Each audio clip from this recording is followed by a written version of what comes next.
Hi Internet, this is Falcon Laser, and in this video I'm going to show you a system you can get for the price of the Bose Lifestyle 535, which is $3,300. And the system I'm going to show you has big speakers. Now okay, I know people like Bose's Lifestyle systems for their speakers' small size, and you know what, I like small speakers too. In fact, I have another video about the Bose Lifestyle 535 that shows a system that has small speakers. That's the same price as the Bose Lifestyle 535. However, I often hear people buying Bose's Lifestyle systems because they think they're getting the absolute best sound for the money and consider the small size just an added bonus. Well, if you want the fullest, richest sound possible, and especially if you're looking for a really good home theater system, there's simply no way small speakers can replace very good quality big speakers. I mean, the system in this video will sound better than an all-out movie theater. And for the price of Bose's Lifestyle systems, you can get very good big speakers. This video will also demonstrate how Bose's Lifestyle 535 is simply overpriced in terms of what you're getting. So anyway, well, let's look at this system. First, for the AV receiver, we have here a Yamaha Avantage RX-A 740, which is $650. Now I explain how this AV receiver compares to Bose's Lifestyle 535's Media Center in much more detail in my video Bose Lifestyle versus Yamaha AV receiver. But put simply, it's a lot better.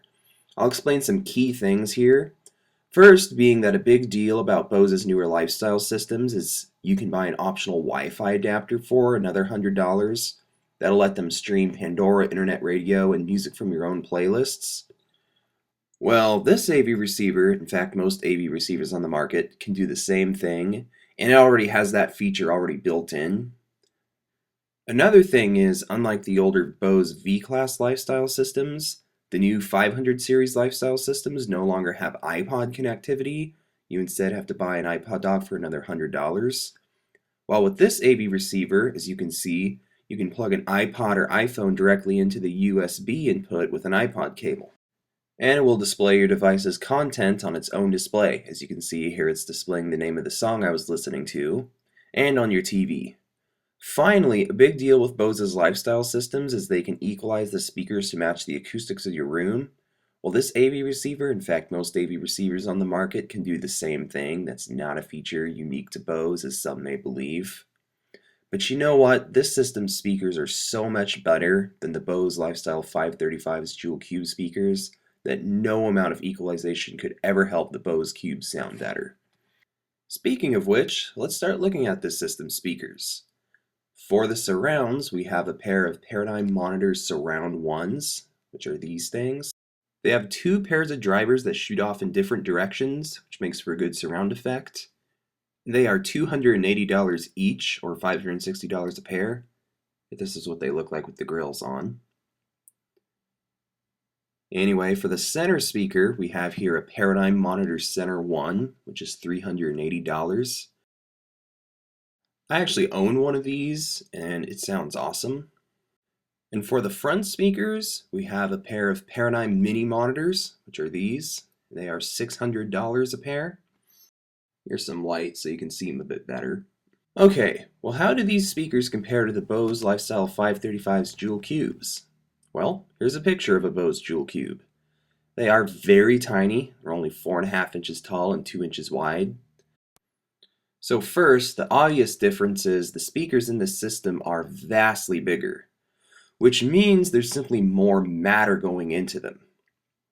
So anyway, for enclosure materials, the mini monitor's enclosure here is made of wood, as is the system center speaker, the center one.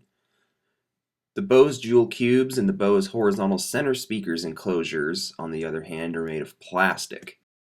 While plastic isn't bad for a speaker enclosure, it's usually used when saving production costs as a factor, so it's inexpensive.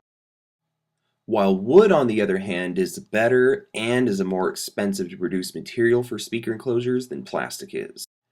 As for drivers, the Paradigm Mini monitors here have a 1-inch aluminum dome tweeter, which is this thing, that produces the high frequencies, and a 6.5-inch plastic mid-bass driver, which is this thing, that produces the mid-range and the mid-bass. On the other hand, the Bose Jewel Cubes have two 2-inch drivers that are made of, as you can see, barely treated paper, which is simply cheap, and much cheaper to produce and not as good as Paradigm's aluminum and plastic drivers. Not only that, the Bose Jewel Cubes have far less driver material going into them when compared to the Paradigm Mini monitors. So basically, the Mini monitors here have vastly more enclosure and driver material going into them than the Bose Jewel Cubes do. That is also higher quality and more expensive to produce. So given this, there is no way you can say the Bose Jewel Cubes cost the same to make as these Paradigm speakers do. On top of that, this system has 4 more speakers that are also built far better. I mean, the center speaker here, which is built of the same materials the Paradigm Mini monitors are, has more material going into it than all of the Bose Lifestyle 535's Jewel Cubes and horizontal center speaker combined, and it's only $380. So that just should be a hint at how little it may cost to make the Bose Lifestyle 535 speakers. Now the Paradigm Surround ones here have plastic enclosures, but then there's more plastic going into them than there is the Bose Jewel Cubes. Plus they have more driver material going into them, so they're still higher quality than the Bose Jewel Cubes. So this all shows just how little the Bose Lifestyle 535 must cost to make. This is what I mean by Bose's systems being overpriced. There is simply no way you can justify all the Bose Jewel Cubes and horizontal center speaker costing the same as all of these speakers combined. I can tell you, given this, the markup on Bose's systems is insane. Now, you could argue that, oh, but you're paying for all the research Bose puts into their speakers, as Bose's motto is better sound through research. Well, you know, the Bose Jewel Cubes have been around for 20 years and have hardly, if at all, changed in design since. So any research that went into them has been paid off.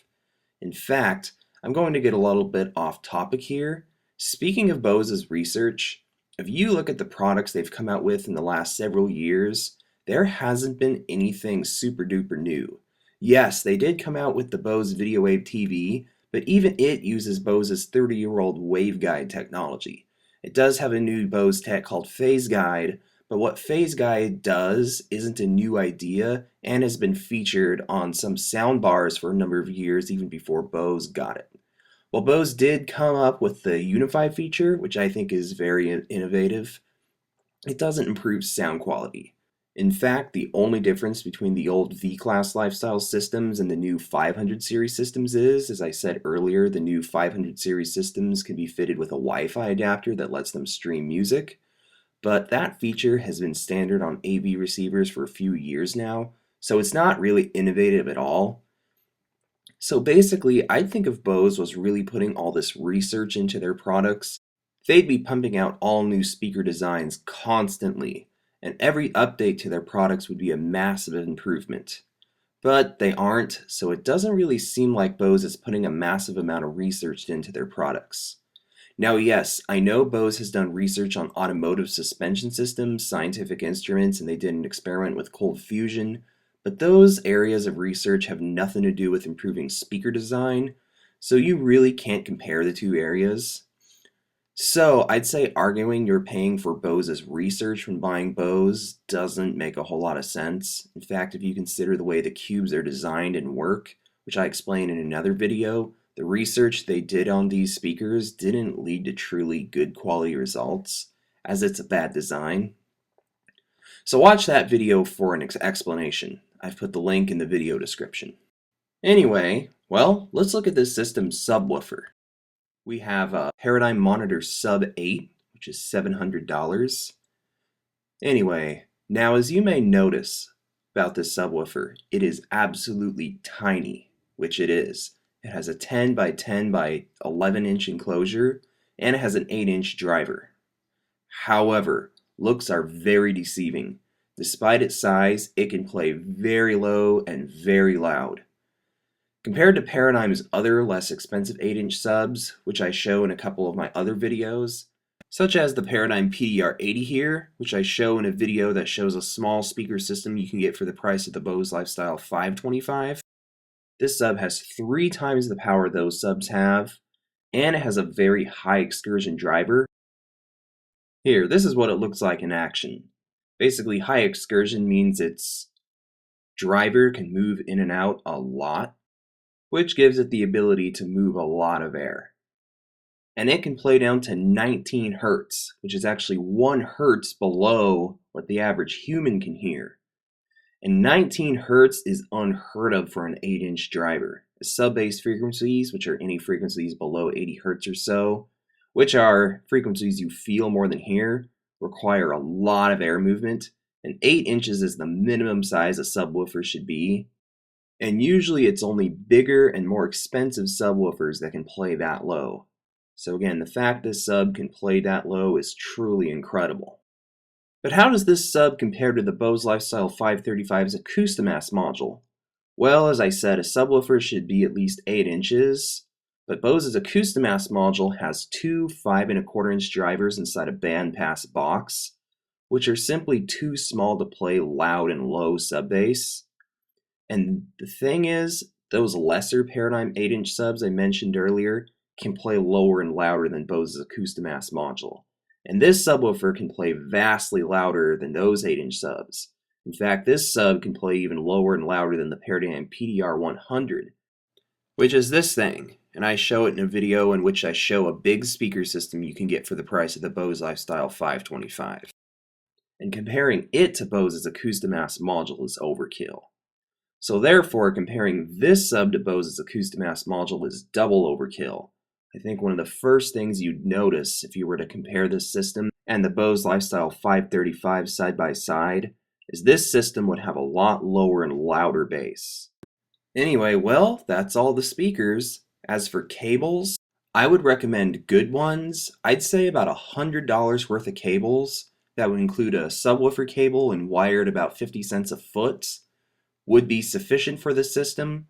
I know cables are a very controversial thing in the world of audio equipment, so if you want to spend less or more, you can. Now, the Bose Lifestyle 535 has a very cool feature called Unify, which I think is the best thing Bose has ever come up with.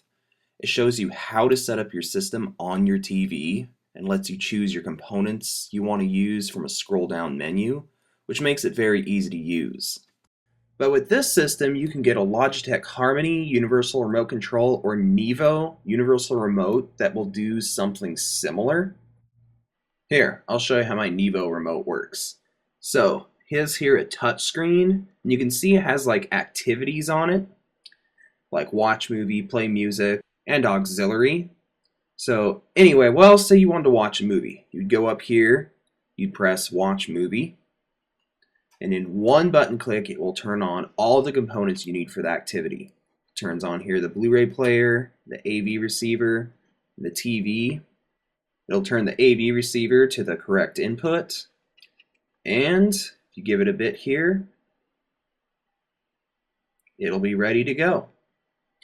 So anyway, and the remote, all the buttons on the remote will control the Blu-ray player. So yeah, anyway, if you want to shut it off, you just press the off button and it'll shut off all the components. Anyway, the Logitech Harmony and URC remotes pretty much work the same, and they all range from about $200 to $300 or so dollars. You're probably going to want to get a dealer to program them too because they are not easy to program. But anyway, well, basically getting one of those remotes will make this system arguably just as easy to use as Bose's Unify feature. Anyway, well, if you add up the cost of this system, it comes out to about $3,300. It's actually about $50 or so more, but if you can afford $3,300, another $50 should be no problem. But if you absolutely have to stick to a $3,300 budget, instead of getting the Sub 8 subwoofer, you could get the Paradigm DSP 3100 subwoofer. This dealer doesn't have one in stock, but compared to the Sub 8, it actually is slightly louder, but it is bigger, it doesn't play as low, and I don't think it sounds quite as good as the Sub 8, but it'd really be up to you. Now, I know sound quality is subjective, but I'd bet you $20, and I'd probably even let you raise me, that if you got 50 people and had them listen to this system and a Bose Lifestyle 535 next to each other in an A/B blind comparison, over half of the people would choose this system as sounding better. And the Bose Lifestyle 535 doesn't sound horrible. I'd say it'd be a good deal for about $1,000, but $3,300 is insane. But hey, don't take my word for it. Go to a Bose only dealer, bring your own music, and listen to a Lifestyle 535. Then find a Paradigm dealer, and I'd also check out speakers from brands like PSB, Martin Logan, Focal, Bowers & Wilkins, Definitive Technology, Kef, Energy, and Wharfdale, just to name a few. I would just stay away from Best Buy unless it's the Magnolia Room, as these brands are far above anything of the quality sold in Best Buy's or any other big box store's main floor. Anyway, bring the same music and listen to a system such as this. Hey, maybe you like the Bose Lifestyle 535 better, but maybe you won't, and will be thankful you actually checked out other options before buying a Bose Lifestyle 535. And you know, this system's sound quality is actually overkill. The systems I show in my videos about the Bose Lifestyle 525 blow the Lifestyle 535 away. In fact, I know something people like about Bose's lifestyle systems is they're easy to set up. Well, heck, just buy one of the systems I show in my videos about the Bose Lifestyle 525 and pay a dealer $800 or so to install it for you. That way you wouldn't need to worry about setup at all, and you'd still have a system that sounds better than the Bose Lifestyle 535. Anyway, well, that's pretty much the video. As I've been saying, I have more videos about Bose's other lifestyle systems, including another video about the Bose Lifestyle 535 that shows a system with small speakers, which I've put in the link to the video description. So anyway, well, thanks for watching.